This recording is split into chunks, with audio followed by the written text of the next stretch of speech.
got this really pretty gift bag that says Happy Holidays, and I thought I would try something a little different. I've also got this long piece of wood. Actually, it has a little pumpkin cut out on it that I got at the Dollar Tree. It was in my stash.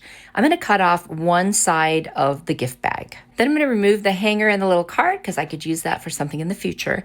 And now I'm just going to draw lines around the word happy and holiday so that I can cut them out separately. And this just gives me a nice straight line to cut them out. I'm going to try piecing this together. It's a little tricky, and I'm not sure that I would do this again, but I wanted to show you since I committed to doing it. So I need to cut off a little piece of that sign with the pumpkin because I didn't need the whole thing. So I'm just going to draw a line and score it with my blade until it just breaks right off, and then I'll sand the edge to smooth that out. And now the sign is just the perfect size. So you can see here that I'm positioning all the pieces, and I'm going to go ahead and I'm going to paint the whole top of it with Mod Podge and let that dry. Now, I'm going to put a hanger on the back first before I do anything else. I'm going to use twine. I'm going to take a couple little pieces from that gift bag just so it all matches instead of using masking tape like I usually do. But I just thought that looked kind of cute and I wanted to do it.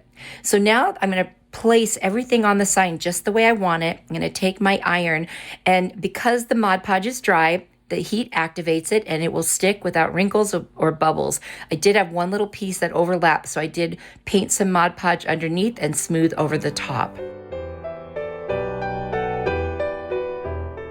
I'm going to take a sanding sponge and just go around any edges that hung over in a downward motion and get a nice clean edge on the whole thing. I'm going to cover the entire thing with Mod Podge just to seal it in. Now I'm going to take some evergreen picks that I got from Amazon. You could use any kind of picks that you like, and to make a little swag on the bottom.